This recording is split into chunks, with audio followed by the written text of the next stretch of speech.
Voilà, salam alaikum, j'espère que vous allez bien. C'est Bédassan Differently et on va compléter la série de cours de module de la sémiologie digestive qui est destinée pour les étudiants de la troisième année médecine concernant la quatrième unité et la dernière, qui est l'unité de l'appareil digestif et les organes hématopoïétiques. Et le cours d'aujourd'hui, c'est un cours hyper intéressant. Les études comme des externes en troisième année, c'est la sémiologie des appendicites aiguës.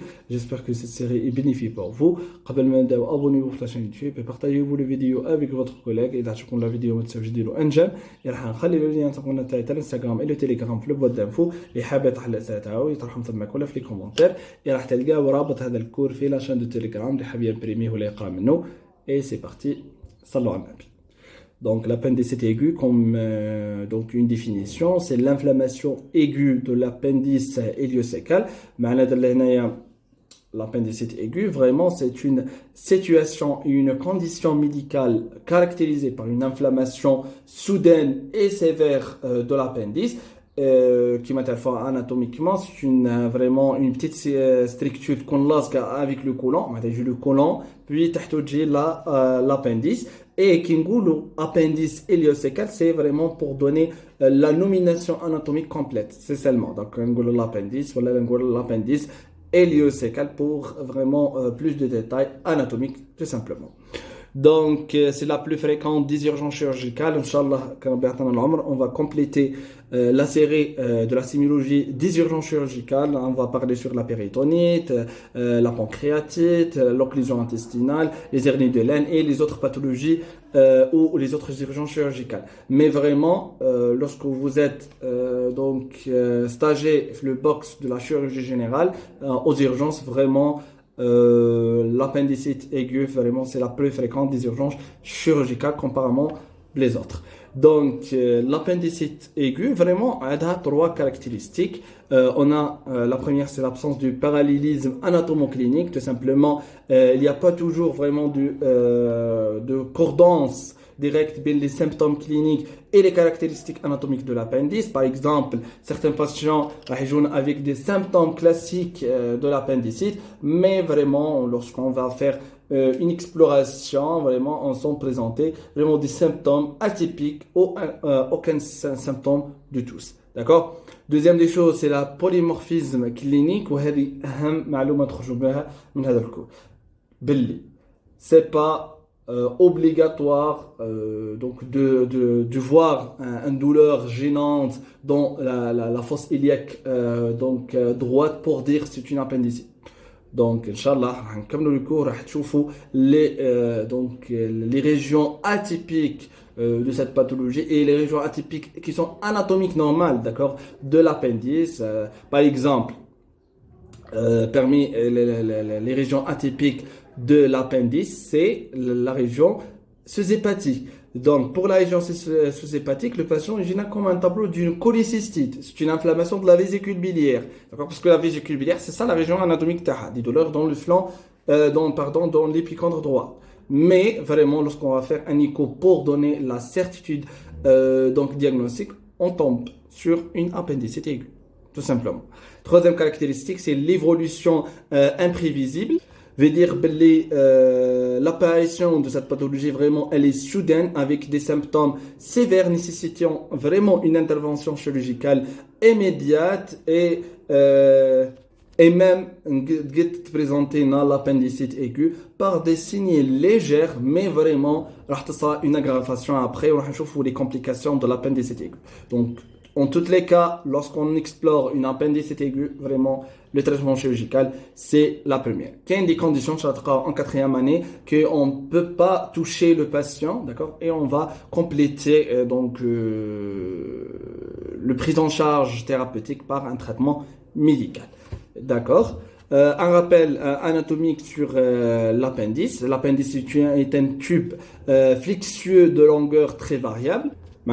C'est un tube vraiment qui est varié entre les personnes la longueur et vraiment en quelques centimètres jusqu'à plusieurs centimètres et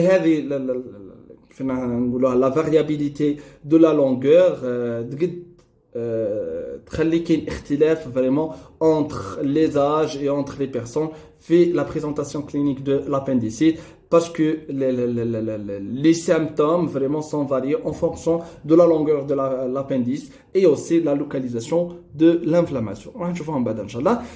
Il est descendant et normalement situé en dedans du séquin. L'appendice est situé sur le côté inférieur droit de l'abdomen. On lasque avec le sécrum, la partie ou la première partie de la gros intestin et كما قلت لكم قبيله la position تاعها elle est pas fixée donc تكون مختلفه d'accord et donc l'appendicite peuvent être latérocécal interne c'est le plus fréquent au niveau de la fosse iliaque droite mais personnellement je vois des cas atypiques d'accord et sont présentants donc ما يقولش واحد بلي ما يجيش ولا تقدر تكون vraiment rétrocécal معناتها لان l'appendice راح تجي وراء le sécum et l'inflammation راح تكون dans son droit et vraiment une perturbation fait le diagnostic. تقدر تكون aussi sous-hépatique et vraiment l'inflammation lorsqu'elle est sous-hépatique vraiment va orienter vers la cholécystite et vers les troubles hépatiques et les troubles de la vésicule biliaire. C'est pas vraiment n'oriente pas vers une appendicite, mais donc l'échographie c'est le maître donc examen pour décider. On a la région aussi mésocolique, la région de mésentère et c'est une structure de soutien de l'intestin grêle et vraiment c'est une forme vraiment elle est rare et vraiment malheureusement un problème de poser le diagnostic. Et derrière la région pelvienne donc تكون قريبه من l'utérus chez la femme et راح تكون قريبه من la vessie chez l'homme لهنا راح نورينتو vers des problèmes gynécologiques chez la femme et de problèmes urinaires chez l'homme. C'est pas une appendicite mais c'est l'échographie qui va donner la différence entre les choses. Donc après tout ça, donc on va parler un petit peu sur la pathogénie et la physiopathologie de cette donc affection chirurgicale. Donc l'infection se fait selon trois modes, par voie hématogène, par voie endogène, par l'obstruction luminale c'est le plus fréquent, et par contiguïté.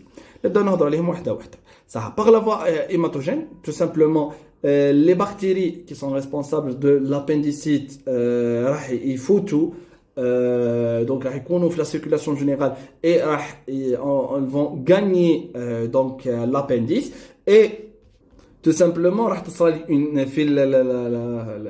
donc le mécanisme par voie hématogène une infection dans une région du corps par exemple la vésicule biliaire une infection pulmonaire une infection pleurale médiastinale tout simplement une infection dans un site et puis les bactéries vont gagner la circulation générale donc on va donner une septicémie et gagner l'appendice après d'accord les bactéries sont transportées par le sang vers donc l'appendice et vraiment c'est une voie vraiment elle est moins fréquente d'accord et donc c'est beaucoup plus aller donc s'associer avec des infections généralisées ou systémiques dans le corps d'accord.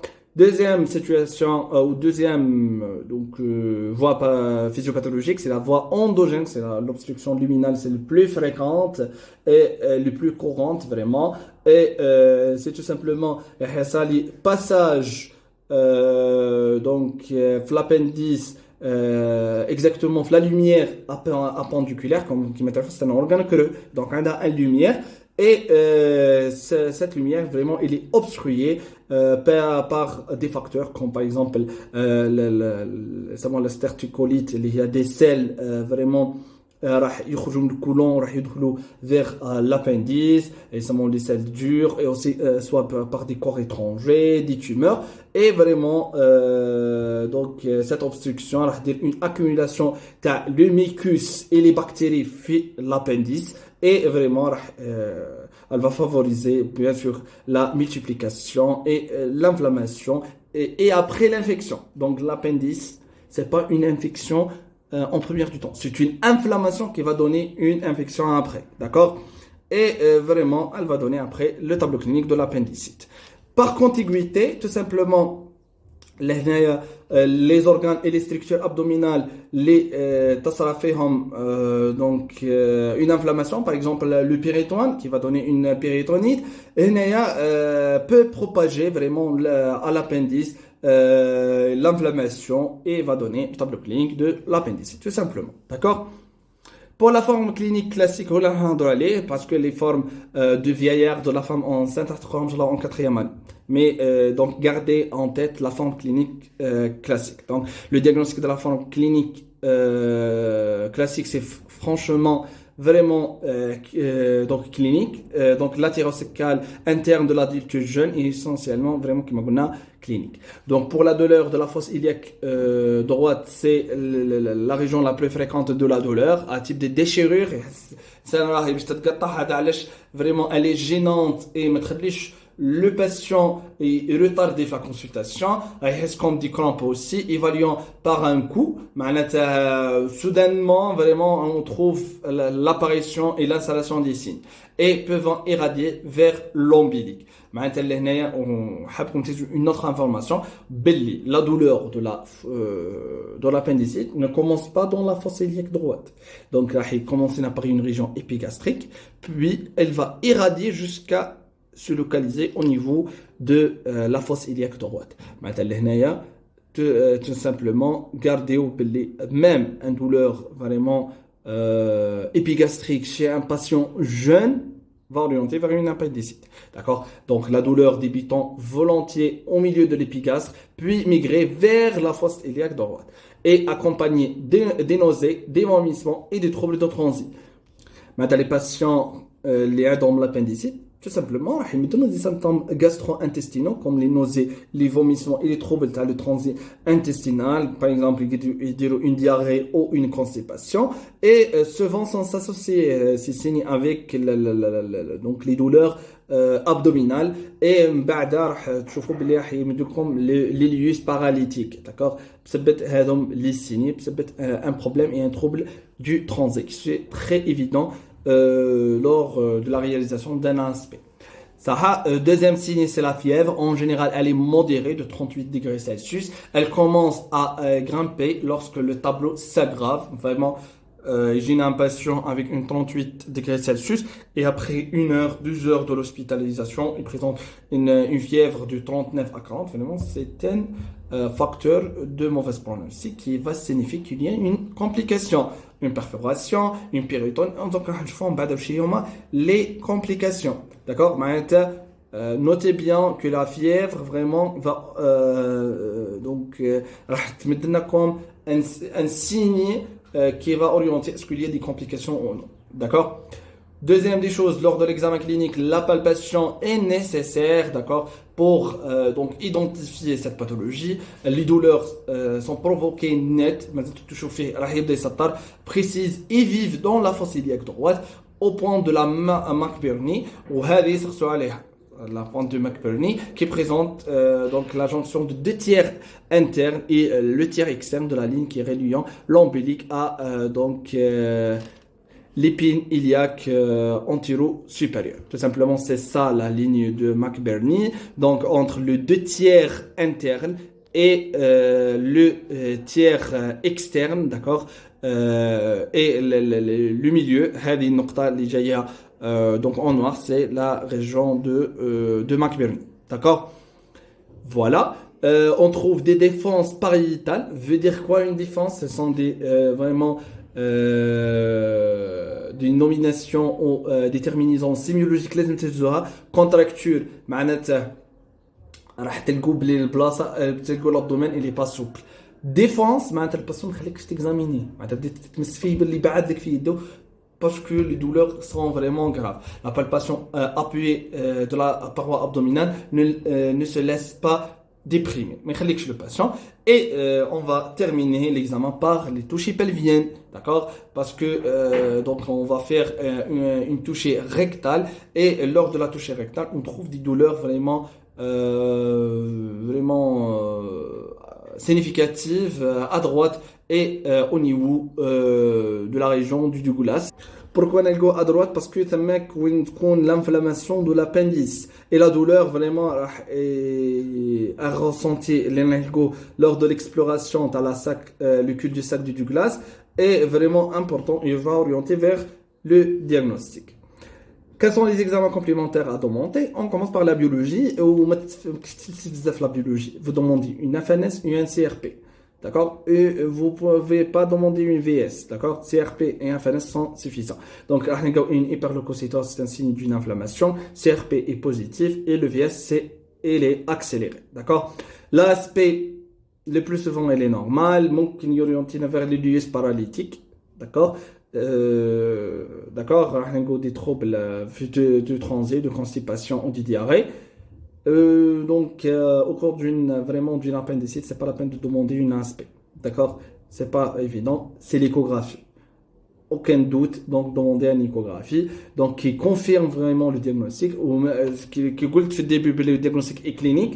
C'est vrai qu'il est clinique, qui oriente vers l'appendicite et oriente vers la rapidité donc de faire une échographie pour donc confirmer tout le diagnostic. Donc peut visualiser l'appendice, une image typique liée à l'image en cocarde. L'échographie, vraiment, il est souvent utilisé comme la première modalité d'imagerie pour l'évaluation de l'appendicite, surtout chez les enfants et les femmes enceintes.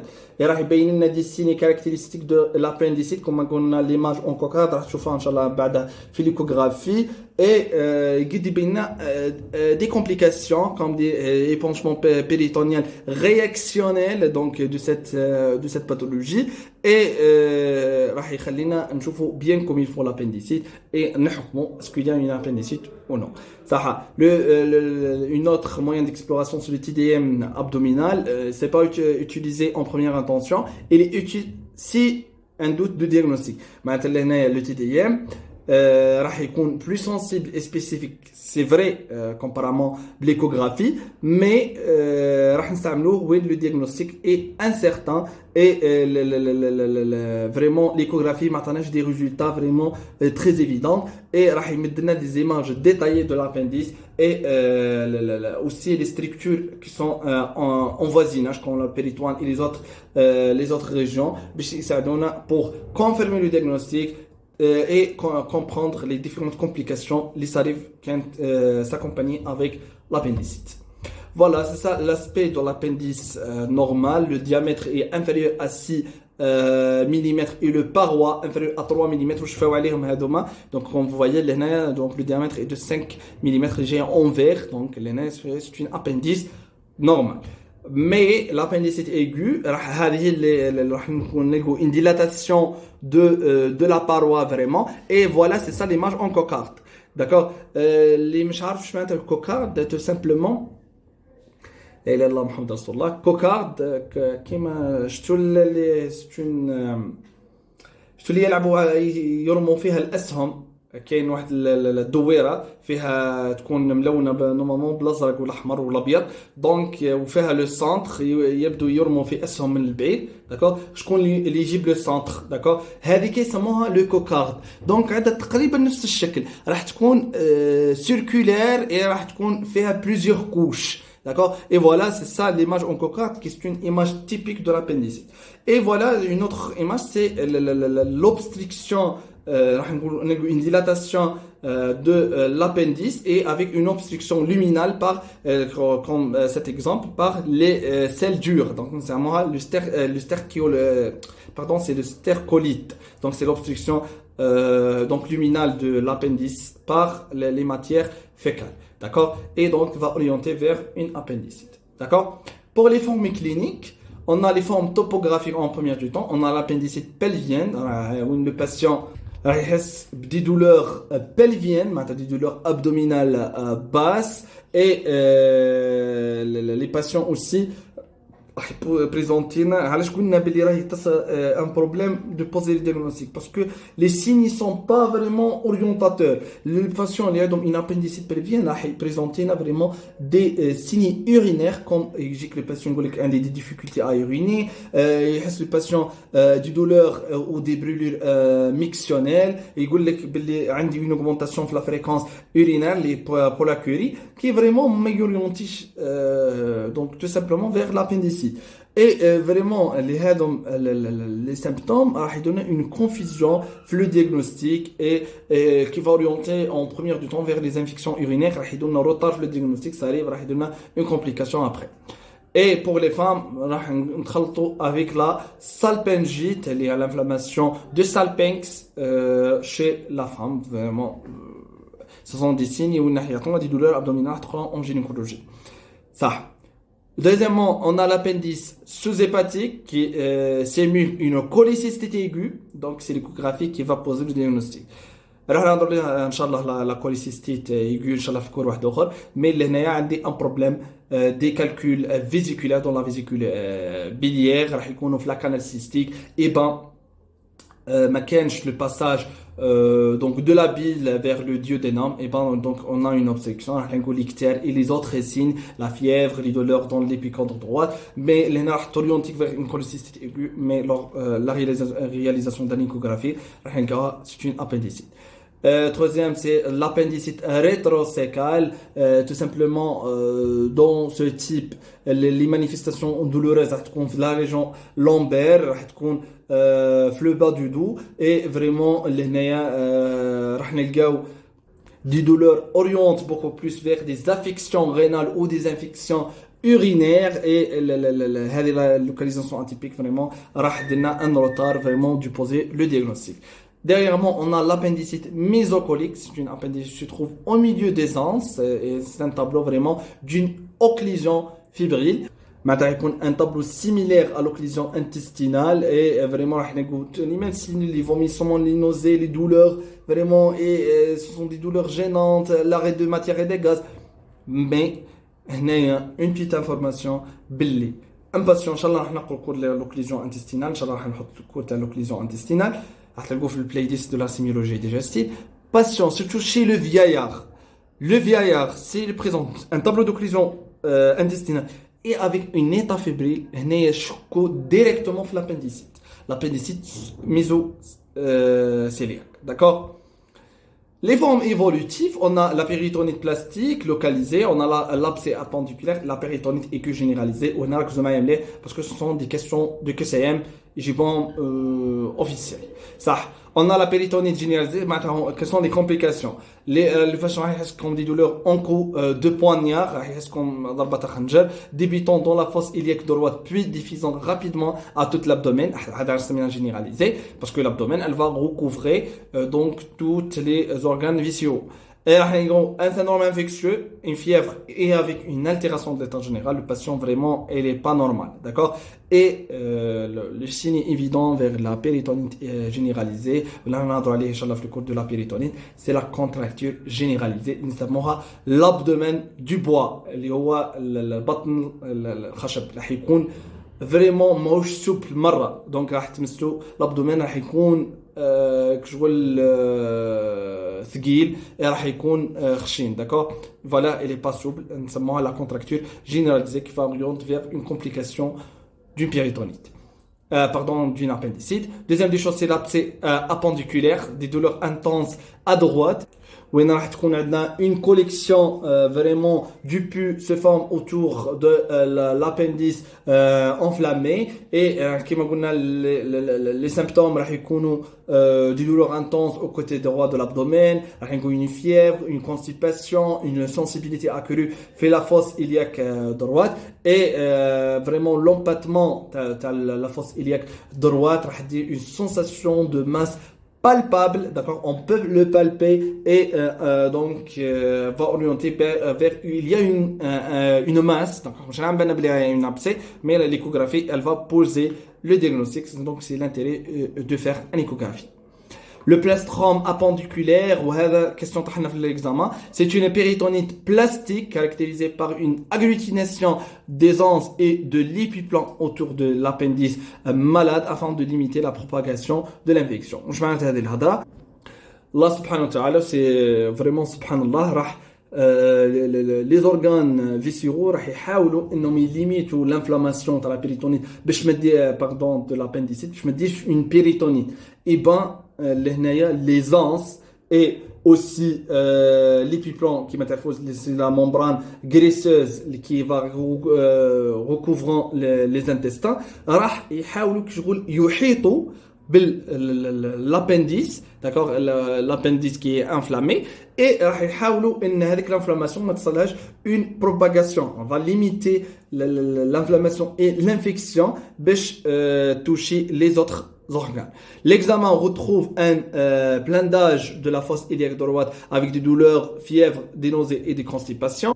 Je mets un blindage comme l'abcès appendiculaire. علاش لازم يعني échographie باش نفرقوا بين les choses.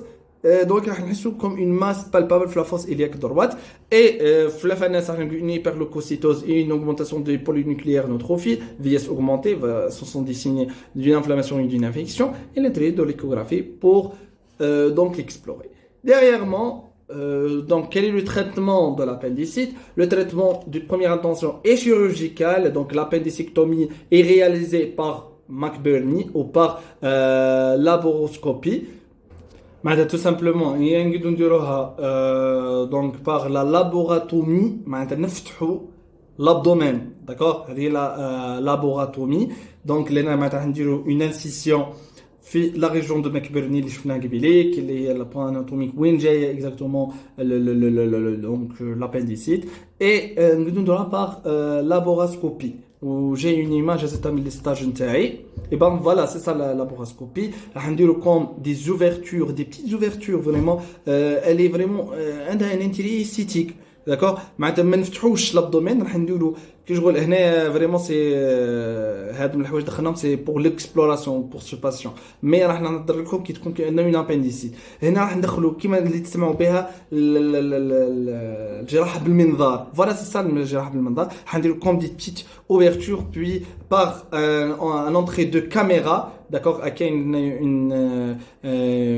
donc une télévision qui va donner tous les résultats à l'intérieur de l'abdomen et l'intervention chirurgicale et vraiment mettre les cicatrices après. C'est ça l'intérêt vraiment de la laparoscopie. Pour l'antibiothérapie, il faut donc prescrire une antibiothérapie bactéricide et indiquée selon le stade et le terrain. L'antibiothérapie vraiment bactéricide, c'est un complément pour l'appendicectomie, en particulier dans le cas de la péritonite généralisée où il y a une complication de l'appendicite.